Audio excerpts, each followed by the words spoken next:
Fellow humans, you've heard the hype. You've wanted a Mini-14 for years. You finally tracked down a used one, and this is what you've got. It's okay. We can help.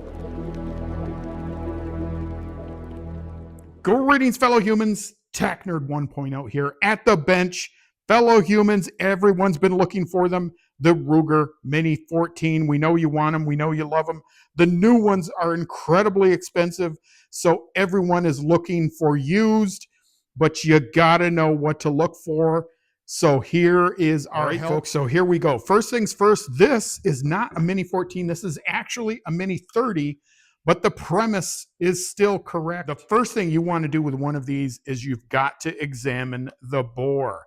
And I know that's going to be rough. Some places may not let you do that. If you're ordering mail order, you're not going to be able to do that. You're just going to have to wait till you get it. Of course, you want to make sure this thing is unloaded, no magazines, no ammunition of any kind anywhere near your bench.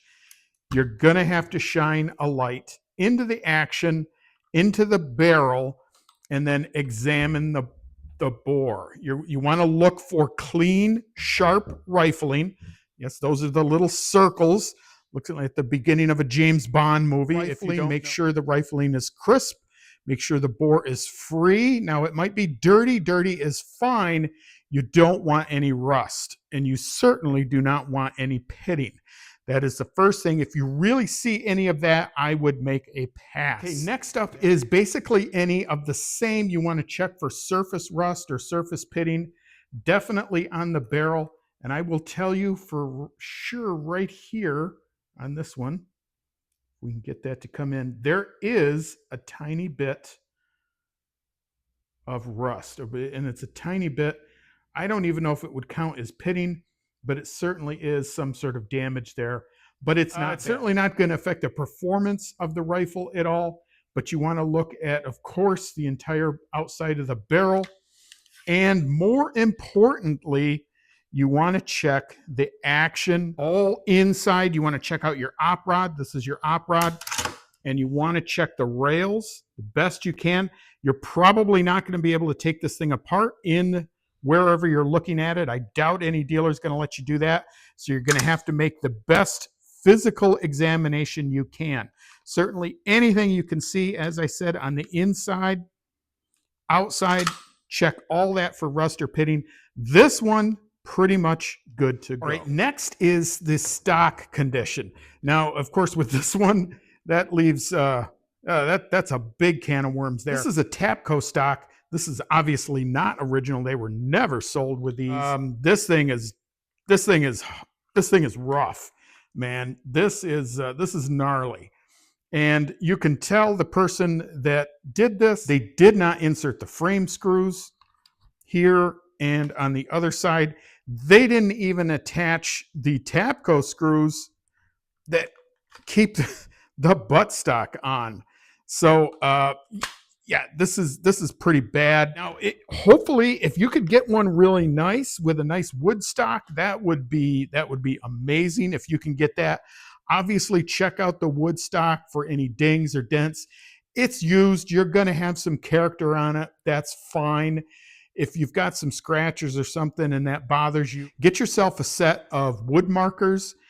And they're done in various types of stains, and you can match up pretty well with the type of wood and stain, and you can take care of those. If you really want to get into repairing wood, there's other YouTube videos out there that'll show you how to do that. But for right now, we're just looking for anything obvious that would prevent function, like not having the stock attached. That's very important. Make sure that it is in functional working order. All right, folks, next one is trigger pull. And again, this might be a little tough. Once you've got it at home, you're probably okay. I don't know. Most reputable dealers are going to let you try the trigger. If you're in a big box store, they're probably not going to let you do that, but it's unlikely that you're going to be getting a used one from there. Anyways, you want to check the trigger. Older Minis had not great triggers. Older Mini-30s had kind of terrible triggers. This one, however, and again, you want to make sure you are not loaded and free. This one, really not bad. So that leads me to believe whoever had this one, they did some work on it. Now, I don't have my trigger gauge here with me. If you have one, and if you can get the trigger gauge on it, give it 2 or 3 tries, maybe even more than that. What you're looking for really is not necessarily how bad the trigger is. What you don't want to see is you don't want to have any wide inconsistencies with trigger pull, where you're going, yeah, maybe 3 or 4 and then shoot up to 6 or 7. That's an obvious issue that there might be a problem. Okay, the last thing to go over when you're looking at used Mini is the bolt and the extractor. Now, again, this is going to be a rough one because most people are not going to let you take it apart in there, but you can at least look down inside and see if there isn't any obvious chips or anything going on there. You just don't want to see any obvious signs of anything being broken. Now, if you have some snap caps and the owner will let you try it, that would be amazing. Unlikely that that's probably going to happen. So when you get it home, that's one of the things you're probably going to have to check. Okay, folks, so that is the general checklist of what you want to look for when you're buying used. Now I have to get into the portion where I'm going to have to talk, and yes, I am going to have a few Shatner-esque pauses. So just strap in, listen up. The series of your rifle is extremely important. And what I'm talking about here is the serial number. And you can see mine right there, and that is a 189. Again, this is a Mini-30. Pretty much all Mini-30s up till 2005 were the 189 series. Now, as far as the Mini-14s go, there was the original 180 series. That was from 74 to 77.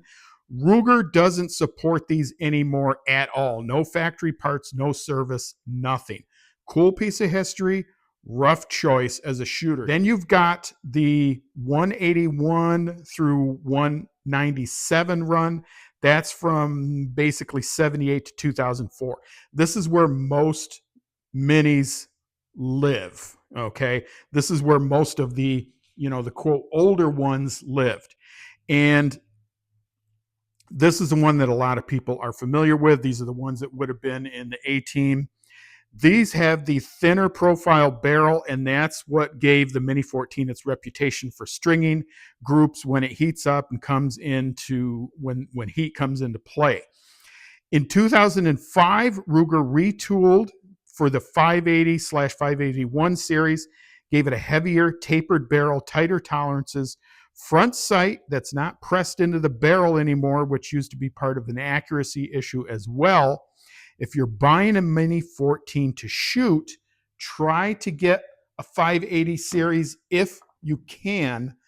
But right now, with the popularity being what it is, that it's going to be tough because even the used ones are going for a primo price. Okay, now I want to just talk very briefly about the Mini-30s for those of you out there looking for one of those. The Mini-30 got its own prefix, 189, that ran for a long time, from 87 to 2000s. It is the most common used Mini-30 out there that you're going to find, mine included. All right, folks, now I have a video up on mods that you can do to your Mini-14, Mini-30. I'm not going to get into all of that here because it's kind of redundant. I will list the video down below. But as far as what you can do for your Mini, I think the primary thing that you can do to assurance reliability buying a used one is to get a new mainspring. No matter what you know about the rifle, they're cheap, they're easy to find. It's going to cost you under 20 Quatloos. It's the easiest and most inexpensive thing you can do to improve reliability with a used one is getting that new mainspring. Now, for the 30, you probably want to go ahead and get the Wolf Extra Power mainspring. For the 14, just get a new one. Now, also with the Mini-30s, the other thing that you want to do is probably you're going to want to get a new hammer spring. The Mini-30s did have an issue with piercing the primers on steel ammunition. Generally, you can solve about 80 to 90% of that problem with the enhanced power spring, the mainspring, and the increased power hammer spring. But if that still doesn't work, if you get the extended bolt, that should pretty much take care of that issue. The other thing, obviously, that you want to look for with your Mini, either the 14 or the 30, is you want to get some quality magazines. I have gone over magazines before. In a nutshell, 580 series and above, you're probably fine with anything metal. Below that, you're probably going to want to use just Ruger magazines. Mine did not come with a Ruger magazine, so I'm going to have to get one and or hope for the best. Okay, so just a little bit, a little bit about mine and what I have found. Pretty much everything I have found, as I said, it seems to be in good working order. We won't know that till we get it to the range. As far as all these doodads in additions to it, I have found a few things in the trigger group I'm not so sure about, so we'll see how those are. It does have the old type of flip up rear sight. That I will definitely change to a tech sight. Also has this really old and janky muzzle brake on here. It's very long. It's like it adds 2 inches to the rifle. It's not stable. I'm probably just going to end up taking that off. And definitely I'm going to replace the stock. I don't like this one. It's got too much extra stuff.